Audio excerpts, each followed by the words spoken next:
Shalom Jemaat Tuhan yang terkasih. Dalam episode kali ini kita belajar satu topik firman Tuhan yang saya beri judul adalah mengikat diri. Mengikat diri. 1 Korintus 6 ayat 16-17. Atau tidak tahukah kamu bahwa siapa yang mengikatkan dirinya pada perempuan cabul menjadi satu tubuh dengan dia? Sebab demikianlah kata Nas, keduanya akan menjadi satu daging. Tetapi siapa mengikatkan dirinya pada Tuhan menjadi satu roh dengan dia. Nah saudara, waktu saya baca ini tiba-tiba Roh Kudus ngajar saya gini. Kamu bayangin Devan, kalau ngikat diri dengan perempuan cabul aja sudah menjadi satu tubuh, bagaimana saat kamu mengikat diri dengan Tuhan? Apa yang akan terjadi? Saudara bisa bayangkan ya? Maka dari itu saudara, beberapa waktu yang lalu ada seseorang yang curhat sama saya. Seorang wanita, dia bilang, "Pak, saya sudah sangat berdosa. Saya jatuh di dalam dosa perzinahan dengan seorang laki-laki." Dan saya tanya, saya ngobrol lebih dalam. Jadi memang seperti yang gak bisa lepas dengan laki-laki ini. Dan laki-laki ini memang kalau saya lihat, saya nilai tujuannya memang gak baik. Tujuannya adalah memang cuman buat dalam tanda kutip make si pacarnya ini. Nah, saudara, dalam keadaan seperti itu saya bilang, kamu harus lepaskan. Ya Pak, tapi susah banget.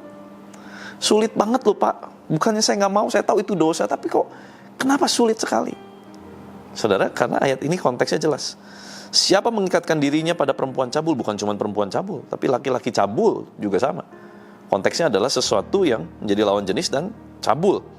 Menjadi satu tubuh dengan dia. Ngikat, saudara. Makanya, gimana dong kalau udah kayak gitu? Ayo cepet beresin. Pertama, datang minta ampun sama Tuhan. Kedua, lepaskan, tinggalkan. Tapi dia tahu alamat saya. Pindah alamat. Usahakan, ganti nomor.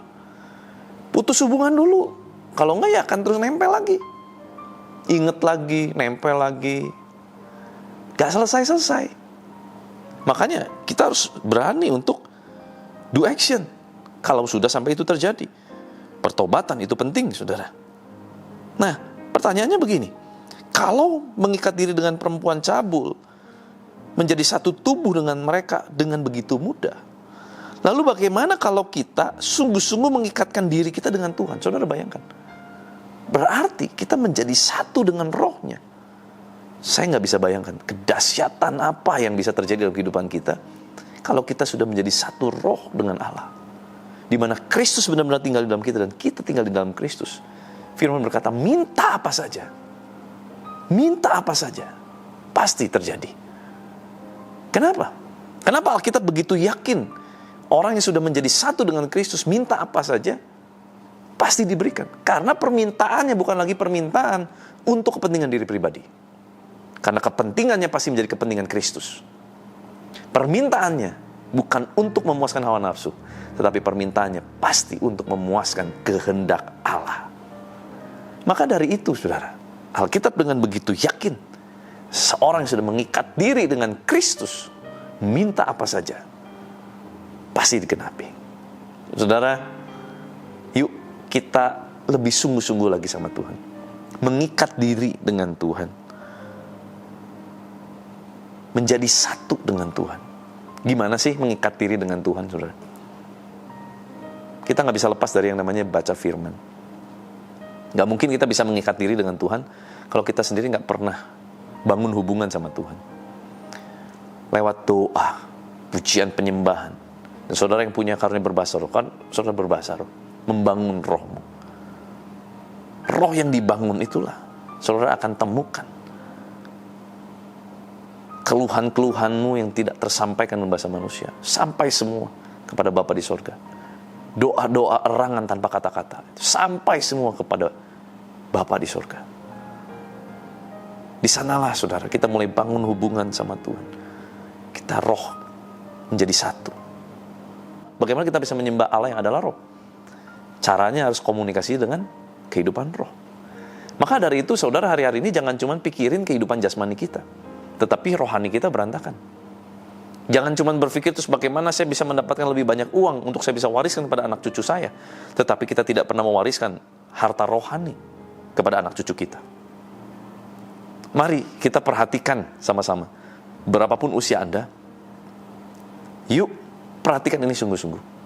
Sejak dini mungkin, sedini mungkin, persiapkan roh kita supaya kita menjadi satu dengan Allah.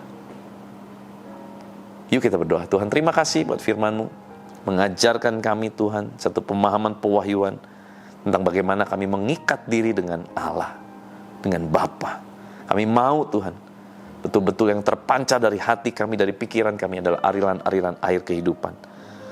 Yang menyelamatkan orang, yang membebaskan mereka yang terbelenggu.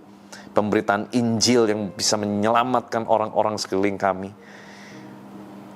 Banyak hati yang dipulihkan karena kehadiran kami, karena terpancar Kristus dari hidup kami. Sehingga apapun yang kami minta pun Tuhan lakukan karena semuanya itu selaras dengan kehendak Bapa di surga. Berkati Tuhan seluruh kegiatan anak-Mu sepanjang hari ini. Apapun yang mereka kerjakan, berkati mereka. Kesehatan mereka, perlindungan tangan kasih-Mu menyertai mereka yang study, yang mereka rindu untuk punya momongan, Tuhan berkati. Yang berumah tangga, Tuhan berkati. Apapun yang mereka kerjakan, Tuhan jadikan berhasil. Biar kuasa kehidupan dan kuasa kebangkitan Kristus mengalir, memerintah atas kami. Di dalam nama Tuhan Yesus Kristus, haleluya, sama-sama katakan amin. Tuhan Yesus memberkati.